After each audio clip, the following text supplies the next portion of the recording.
하나님 아버지, 오늘 이 말씀을 통해 우리에게 허락하신 은혜와 복이 얼마나 풍성하고 놀라운 것인지 기억하며 감사하게 하시고, 그 감사가 우리 삶의 일상이 되어서 기쁨으로 매일을 살아갈 수 있도록 우리에게 믿음을 더하여 주십시오.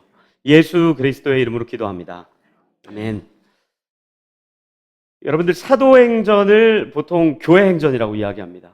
왜 그런가 하면 예수님께서 복음을 전하라 라는 명령을 하시고, 그 명령을 들은 사람들이 복음을 전하고 어떻게 현재 유럽 지역에 교회가 세워지는지, 그것이 굉장히 구체적으로 기록되어 있는 게 사도행전입니다. 그래서 사도행전 1장을 보시면 예수님께서 제자들과 자신을 따르는 사람들에게 이렇게 명령하시죠. 예루살렘과 유대와 사마리아와 땅끝까지 가서 내 증인이 되라. 그 말을 듣고 즉시로 순종합니다. 쭉 보다 보면은 베드로, 요한 같은 사람들이 예수님의 복음을 전달하죠. 하나님 나라의 은혜를 전달하죠. 근데 그냥 전달하지 않고 아픈 자들도 고치시고 귀신도 쫓아내는 사역도 감당해내십니다. 그러다가 감옥에 잡히기도 해요. 근데 막 감옥 문이 열리기도 하고 굉장히 신비로운 일들이 많이 일어납니다. 근데 그걸로 끝나느냐? 그렇지 않아요. 나중에 우리가 잘 아는 것처럼 초대교회 집사 중에 한 명이었던 스데반 집사가 순교합니다. 굉장한 사건들이에요. 기적을 일으키고 복음을 전하고 순교하고 감옥 문이 열리고 옥에 투옥됐다가 나오고, 이런 일들이 굉장히 많이 일어나면서 그때 당시 예수님을 따르던 제자들과 많은 사람들이 얼마나 굉장한 일을 순종하며 기꺼이 했는지가 나와 있어요. 그런데 그러다가 갑자기 한 명이 짠 하고 등장합니다. 누굽니까? 사도 바울이에요. 그 본문이 사도행전 9장에 있거든요. 그 내용을 제가 여러분들에게 좀 읽어드릴게요. 사도행전 9장 1절부터 9절까지입니다. 들어보십시오. 사울이 주의 제자들에 대하여 여전히 위협과 살기가 등등하여 대제사장에게 가서 다메섹 여러 회당에 가져갈 공문을 청하니, 이는 만일 그 도를 따르는 사람을 만나면 남녀를 막론하고 결박하여 예루살렘으로 잡아오려 함이라. 사울이 길을 가다가 다메섹에 가까이 이르더니 호련히 하늘로부터 빛이 그를 둘러 비추는지라.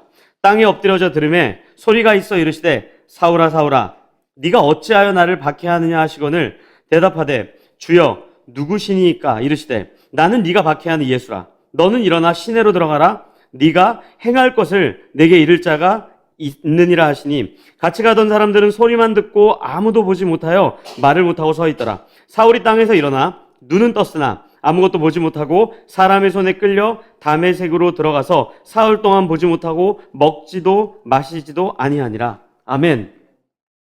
바울이 다마스커스로 가는 길 위에서 예수님을 만납니다. 근데 다마스커스로 가는 길이 어떤 길이냐면, 예수님을 믿는, 성경에 이렇게 나와 있어요. 그의 도를 따르는 자. 그의 도를 따르는 자를 내가 가만두지 않겠다. 공문을 하나 주시면 그걸 가지고 예수라고 하는 그 도를 따르는 사람들을 다 잡아다가 데리고 오겠다라는 명령을 받고 가는 거죠. 근데 거기서 예수님을 만나요.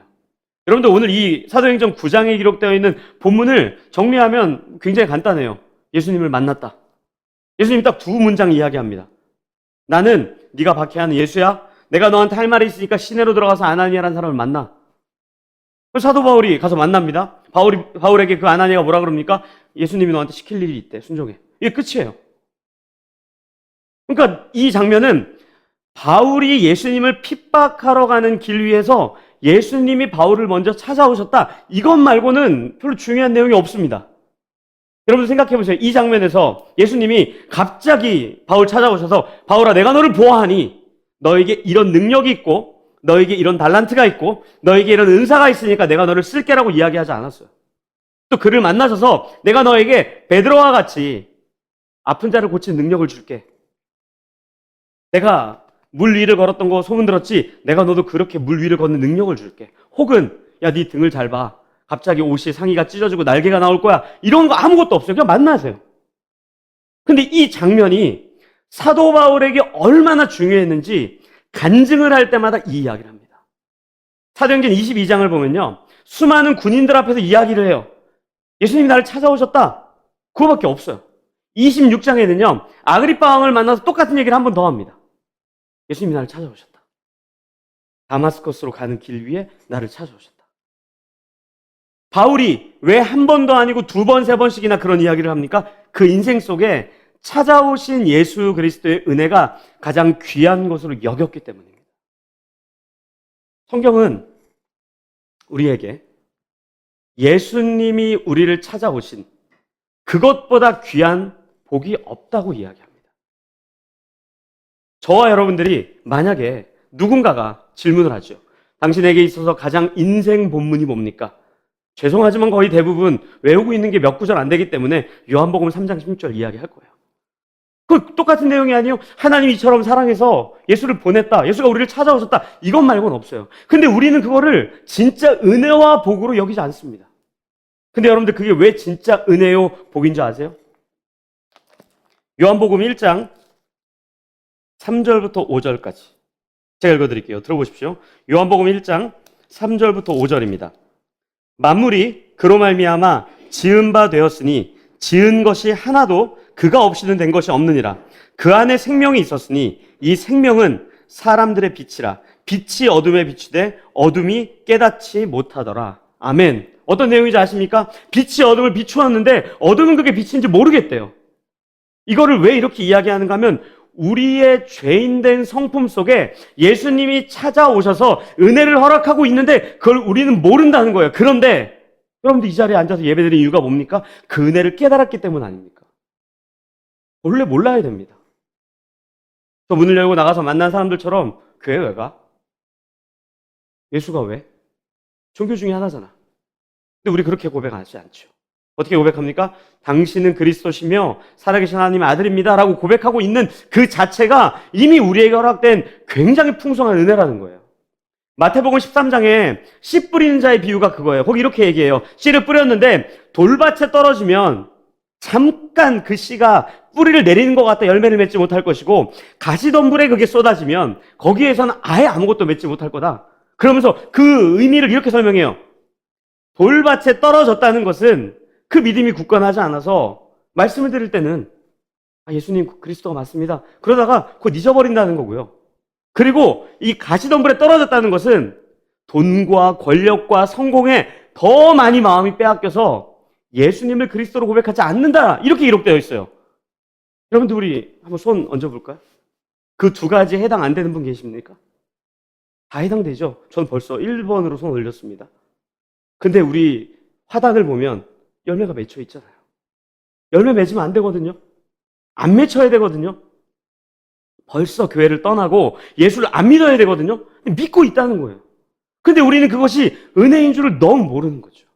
예수님이 우리에게 찾아오셔서 우리와 함께 하시는 것, 그것이 가장 큰 은혜이고 오늘 찬양의 고백처럼 그리고 오늘 말씀의 제목처럼 가장 큰 복인데 그걸 복으로 여기지 않고 있는 거예요. 오늘 우리가 같이 읽었었던 마태복음 4장 12절 이하의 내용이 그 내용입니다. 제가 여러분들에게 본문을 한 번 더 읽어드릴게요. 12절부터 16절까지입니다. 들어보십시오. 예수께서 요한이 잡혔음을 들으시고 갈릴리로 물러가셨다가 나사렛을 떠나 스불론과 납달리 지경 해변에 있는 가버나움에 가서 사시니 이는 선지자 이사야를 통하여 하신 말씀을 이루려 하심이라. 일렀을 때 스불론 땅과 납달리 땅과 요단강 저편 해변 길과 이방의 갈릴리여 흑암에 앉은 백성이 큰 빛을 보았고 사망의 땅과 그늘에 앉은 자들에게 빛이 빛이었도다 하였느니라. 아멘.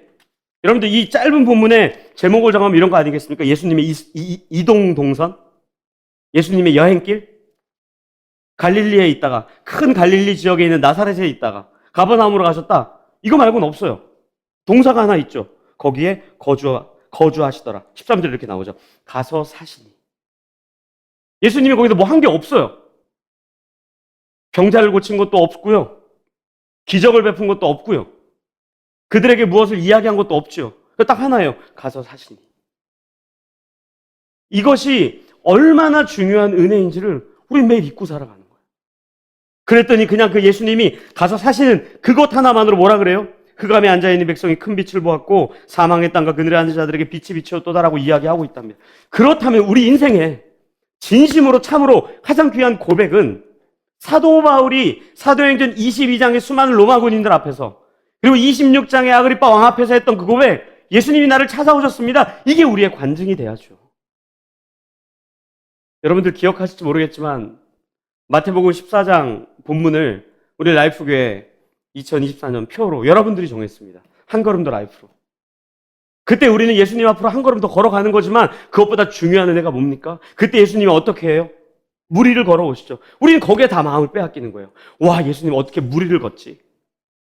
야, 저 기적 굉장해.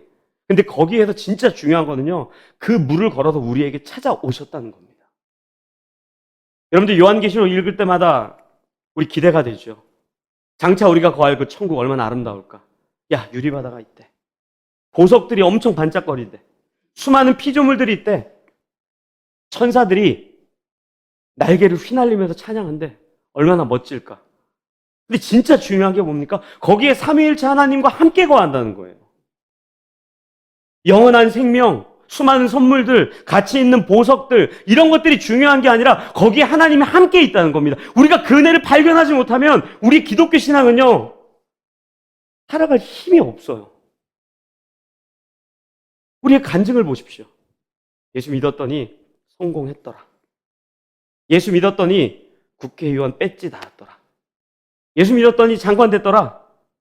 예수 믿었더니 뭐가 됐더라. 이렇게 됐더라. 저렇게 됐더라. 그게 아니라 정말 귀한 복은요, 그 예수께서 우리 인생에 찾아오신 거예요.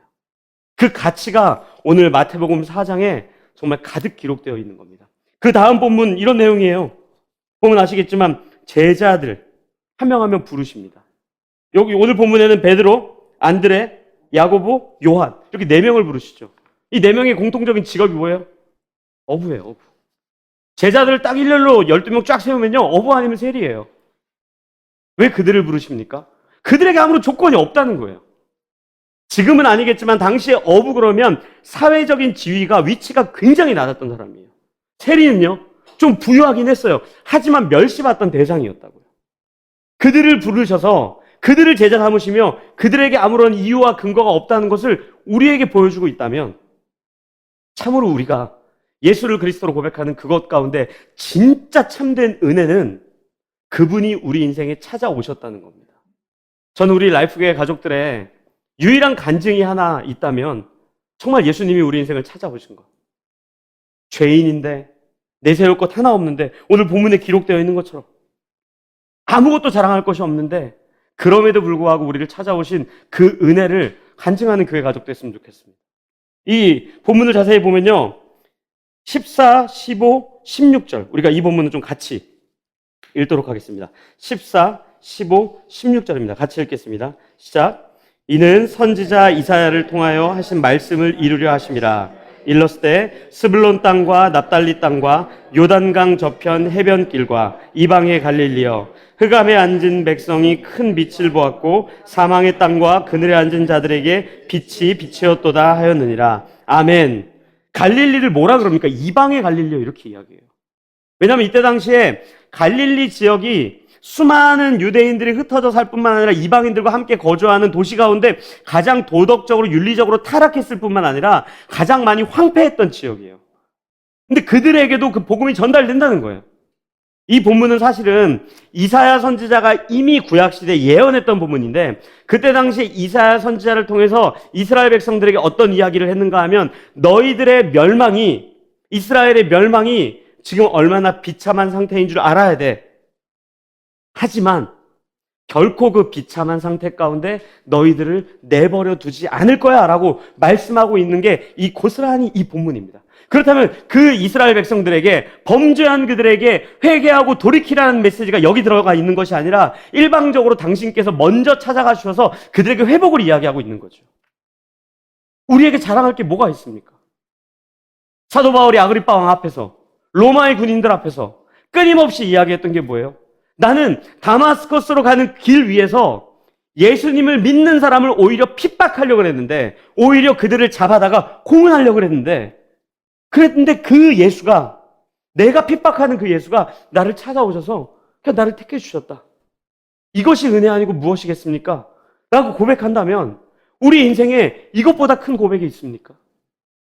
여러분들 제자들을 부를 때요, 오늘 이 본문을 보시면 아시겠지만 어떤 조건을 내세우지 않아요.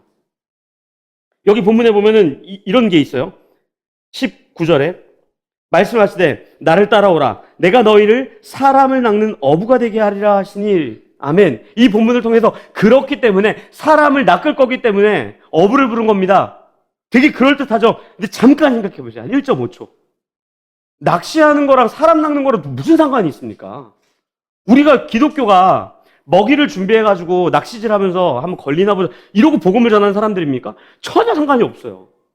예수님이 어부를 택하신 것은, 세리를 택하신 것은 그들에게 아무런 이유가 없다. 너희들이 학력으로나 배경으로나 재산으로나 뭘로 따져보아도 너희들에게 제자로 선택받을 만한. 바울도 마찬가지죠. 눈빛이 제 이야기를 안 믿는 것 같으신데 제가 증거를 하나 여러분들에게 보여드리겠습니다. 사도행전 1장입니다. 사도행전 1장 15절부터 22절까지. 이게 어떤 장면이냐면요, 유다가 예수님을 떠나버린 후에 제자를 한 명 더 뽑아야 돼요. 그때 조건으로 내세운 본문입니다. 보십시오. 들어보세요. 사도행전 1장 15절입니다. 모인 무리의 수가 약 120명이나 되더라. 그때 베드로가 그 형제들 가운데 일어서서 이르되, 형제들아, 성령이 다윗의 입을 통하여 예수 잡는 자들의 길잡이가 된 유다를 가리켜 미리 말씀하신 성경이 응하였으니 마땅하도다. 이 사람은 본래 우리 수 가운데 참여하여 이 직무의 한 부분을 맡았던 자라. 이 사람이 불의의 삭스로 밭을 사고 후에 몸이 곤두박질하여 배가 터져 창자가 다 흘러나온지라. 이 일이 예루살렘에 사는 모든 사람에게 알려져 그들의 말로는 그 밭을 아겔다마라 하니 이는 피밭이라는 뜻이라. 시편에 기록하였을 때 그의 거처를 황폐하게 하시며 거기 거하는 자가 없게 하소서 하였고, 또 일렀을 때 그의 직분을 타인이 취하게 하소서 하였도다. 이러함으로 요한의 세례로부터 우리 가운데에서 올려져 가신 날까지 주 예수께서 우리 가운데 출입하실 때 조건이 이제 나옵니다. 항상 우리와 함께 다니던 사람 중에 하나를 세워 우리와 더불어 예수께서 부활하심을 증언할 사람이 되게 하여야 하리라 하거늘. 아멘. 조건이 뭡니까? 리더십이 있습니까? 학력이 있습니까? 배경이 있습니까? 뭐가 있습니까? 아무것도 없어요. 딱 하나요. 예수님과 함께 있던 자. 예수 그리스도의 부활을 증거할 자. 이게 제자들을 고르는 유일한 하나의 조건이라면 조건이죠. 근데 우리는 거기다 뭘 갖다 붙입니까, 자꾸? 내가 왕년에 모태신앙이니까, 내가 전도를 몇 명 했으니까, 내가 기도를 많이 하니까, 난 금식을 잘했으니까. 그런 조건이요, 이런 내용이 전혀 없어요. 그뿐입니까? 마태복음 4장 뒷부분을 보면요, 정말 이게 말도 안 되는 내용이 또 나옵니다. 보세요. 23절부터 25절까지 제가 읽어드릴게요. 예수께서 온 갈릴리에 두루 다니사 그들의 회당에서 가르치시며 천국 복음을 전파하시며 백성 중의 모든 병과 모든 약한 것을 고치시니 그의 소문이 온 수리아에 퍼진지라. 사람들이 모든 앓는 자, 곧 각종 병에 걸려서 고통당하는 자, 귀신 들린 자, 간질하는 자, 중풍병자들을 데려오니 그들을 고치시더라. 갈릴리와 데가볼리와 예루살렘과 유대와 요단강 건너편에서 수많은 무리가 따르니라. 아멘. 굉장히 많은 무리가 예수님을 따라와요.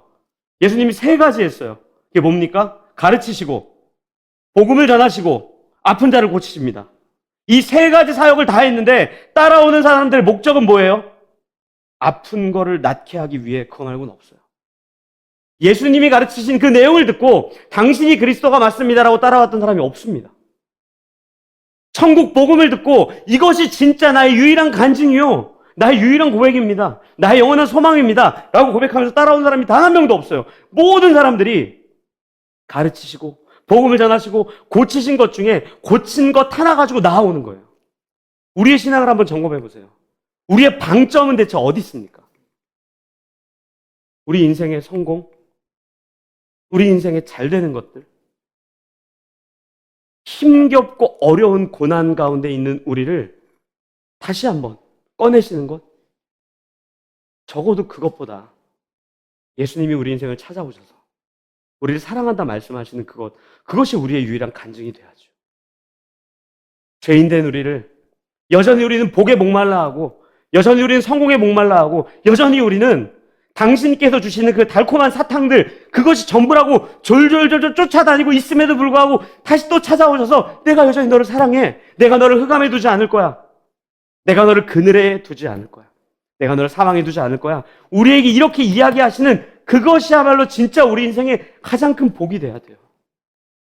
저는 정말 부끄럽지 않게 여러분들에게 말씀드릴 수 있는 게 하나 있어요.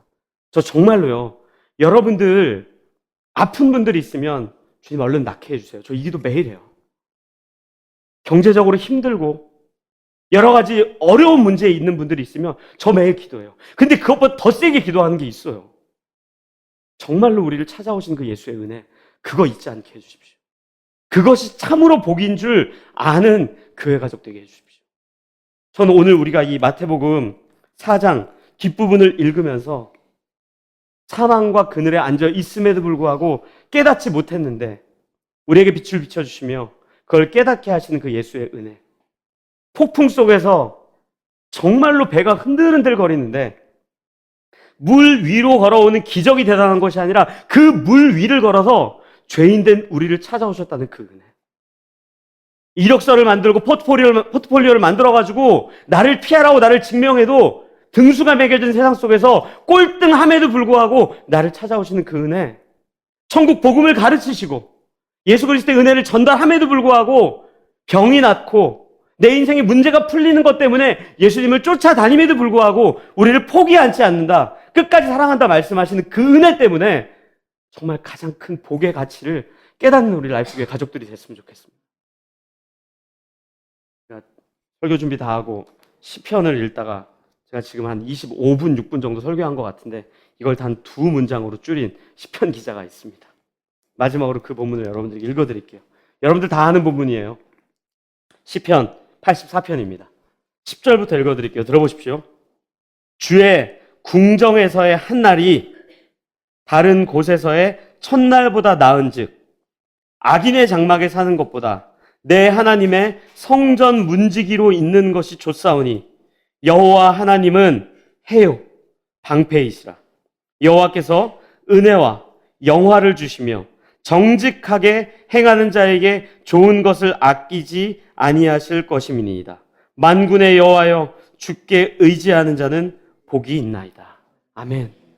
전 참으로 여러분들이 예수님이 찾아오셔서 우리와 함께 하시는 것, 우리가 며칠 전에 금요일인 걸로 제가 기억하는데 아침에 같이 말씀 묵상했죠. 임마누엘의 하나님, 우리와 함께 하시는 분, 그 은혜가 우리 인생의 가장 큰 복이라는 것 여러분들 기억하면서 감사와 기쁨으로 우리의 인생을 가득 채웠으면 좋겠습니다.